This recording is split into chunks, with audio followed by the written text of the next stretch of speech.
So again, guys, our work is this week for governance. What are the various perspectives and debates?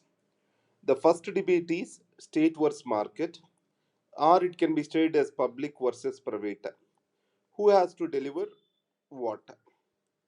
In this context, an extension of this is universalization of essential services. What is meant by this universalization of services?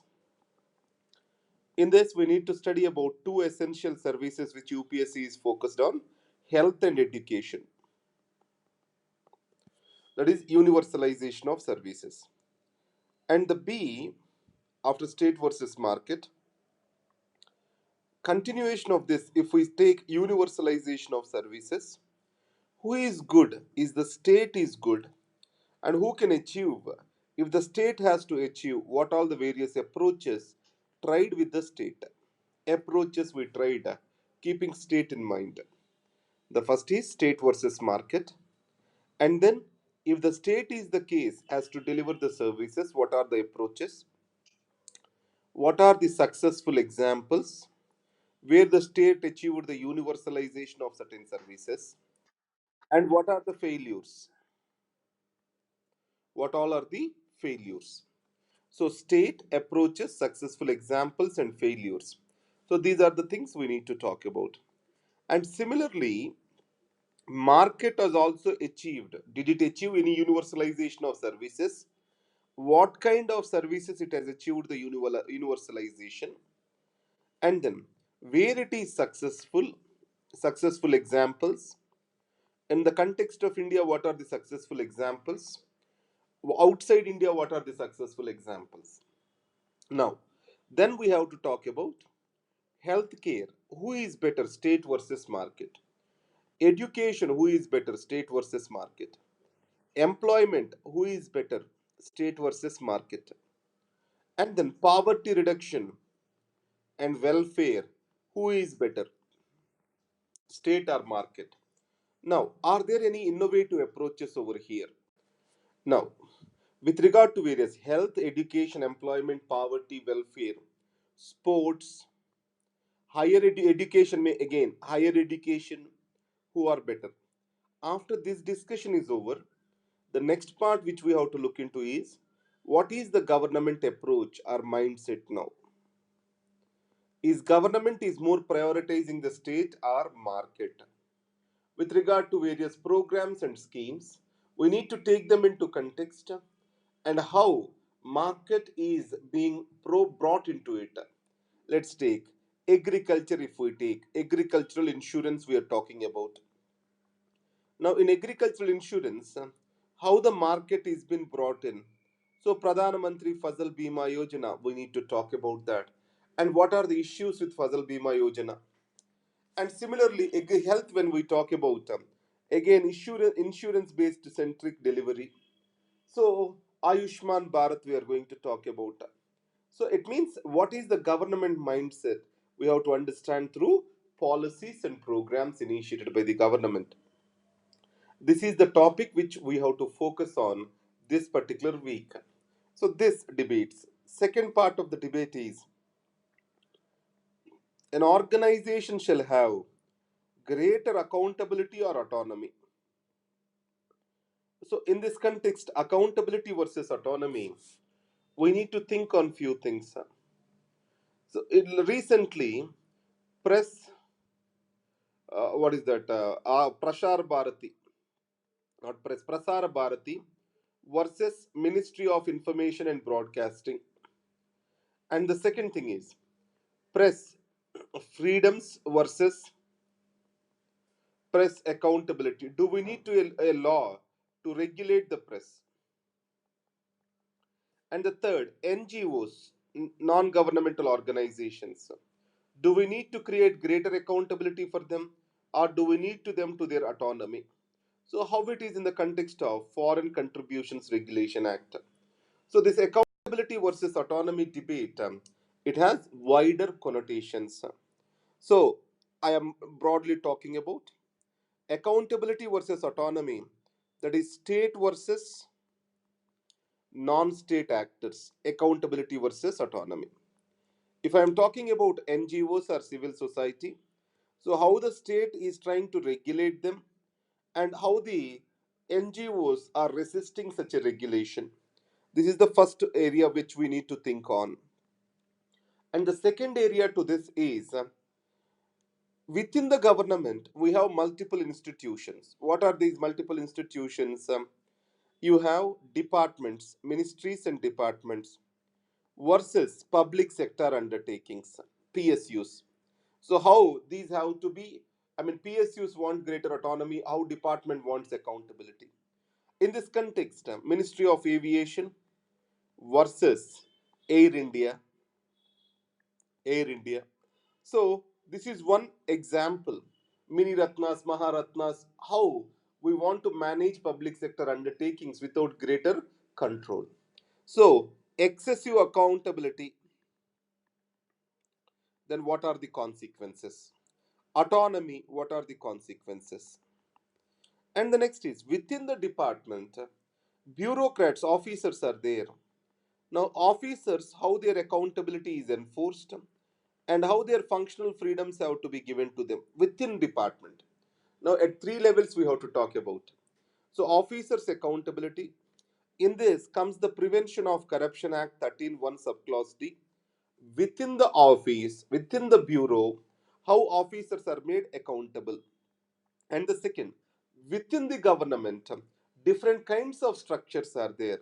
So department related structures versus you have these uh, public sector undertakings.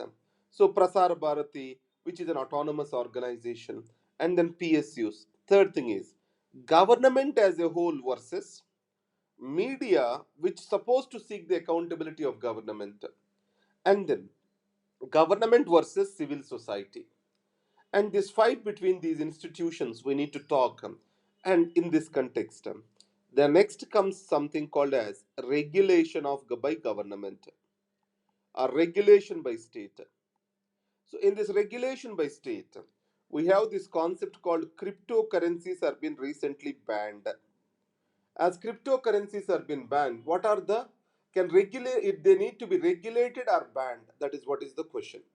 Which is good, regulation or ban? And we have a committee. I think it is that Mishra or Shukla committee something. So, what are its recommendations? Or we need to go with regulation, or we need to go with ban? That is the fundamental thing. So, can we regulate something, or can we, if we ban, that's an easiest solution. So, that is regulation by government or regulation by state apparatus in the context of cryptocurrencies and internet shutdowns, this regulation is coming into a bigger question. So, in this regulation, also, government regulation directly or independent regulatory authorities, then we have self regulation. What kind of regulation we have to prescribe? Government regulation, licensing is a government regulation. Independent regulatory authorities we have.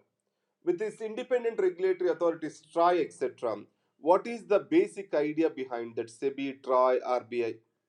Now, especially independent regulatory authorities, are they are really independent or not?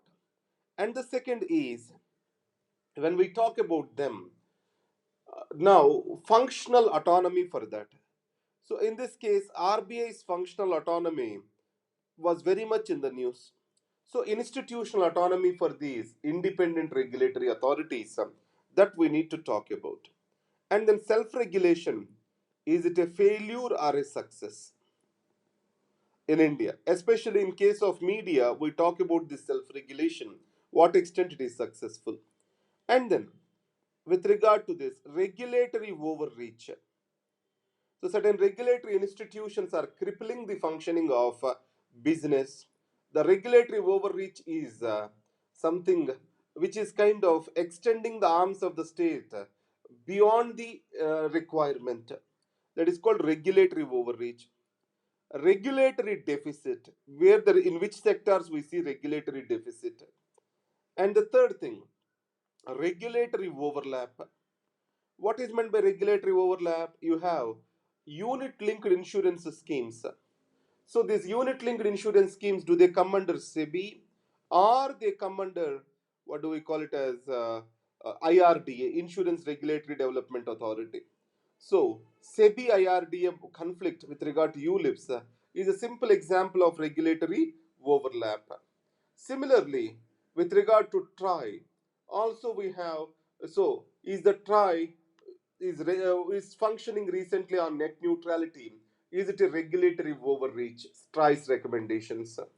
And the next is institutional autonomy, and with regard to various sectors, regulatory overreach, regulatory deficit, regulatory overlap. These three areas you need to focus upon. Right. This is about regulation by the government. And the next part of the discussion, next we have to focus is, first is state versus market. The next is accountability versus autonomy. From that broader framework, we discussed about these things. The second is welfare by government versus opportunities. With regard to the development, what are the various strategies which we have? A welfareistic strategy and opportunistic or creation of enlargement of opportunities. Which is the better strategy? So, this welfareistic opportunity, now is it creating something kind of burden on the state? Development of opportunities, can the state provide for these or we have to go for market? So, which approach is good for development? And the second, when we come to the state versus bureau, that is market. Now, in this context, bureaucracy led development versus market led development versus people led development. So, people can develop themselves, that is, people led development. Bureaucracy led development, market led development, people led development. So, welfare versus enlargement of opportunities. Who has to be a machine for development? Who has to take forward this process? Either it is state bureaucracy, or market forces, or people themselves. So, this is, or all of them have to play their own roles. That is what is with regard to machine. And the next is, what are the failures of each? How we are seeing their failures as. All these are interconnected topics, you don't need to worry much about it. So this is about welfare versus opportunity with regard to development is concerned. And after the machine, with regard to development, identity versus progress, economic progress. Identity comes from cultural protection and then region where you locate. So it means it's more of, today we call it as primitive. So economic progress, it is, we want it as achieve or else we aspire for it. So in this context, there are certain groups, people who want their identity and their livelihoods based on that surfacing of identity, and then economic progress devoid of identity. When I take this, we have reservation movements where the reservations based on identity is seen as an opportunity for economic progress. So, reservation movements, especially in Andhra Pradesh, we have this Kapu reservation movement. When we go to Patidars in Gujarat, all this. So, people, how they are mobilizing the identity for an economic progress. Now, people aspire for their identity and then their livelihood rather than economic progress in our modern sense. So, this prioritization is for identity and livelihood. So, cultural protection. So, in this context, Constitution also has provided something. So, if you talk about Nagaland, next is, and then we have, see here, identity, livelihood, and then cultural protection. So, Nagaland, in this context, urban local bodies, women reservations, that was the issue. So, that is again identity, livelihood, cultural practices. How these are coming in conflict with the issues of gender justice or equality with regard to progress is concerned. And the third is operationalization of market forces. Now, let me put it this way, Jammu and Kashmir also I can see this way. Article 35A, it is about protection of local identity, characters of local identity versus the gender justice, and then operation of economic forces, because outsiders has to come establish industry, they shall have able to buy land and sell land. So economic forces are being prevented from operation. Is that good or not? If you see, the BJP government says that if economic opportunities are created, there is nothing like that. So this is how we are going to look at this development, identity versus economic progress. So different contexts of India, how the identity is actually, prohibiting the so-called sense of economic progress. And in the sense of economic progress, are we losing our own roots? So various examples, inner line permit, and Nagaland, and also I think in Manipur, we need to talk about that. And then tribal movements in India, we have to talk about identity versus economic progress. And then we have to talk about reservation movements, identity and opportunities, how this context it has been used. And Nagaland, this how constitutional limitations are coming, which are surrounding about the protection of identity, that we need to talk about. Right. This is what is this description, thinking on these agendas, developing our perspective on these things. This is what I am keeping as an agenda for this week. Hope I'm clear with regard to this. Right. So, with let's take the doubt session now. Right.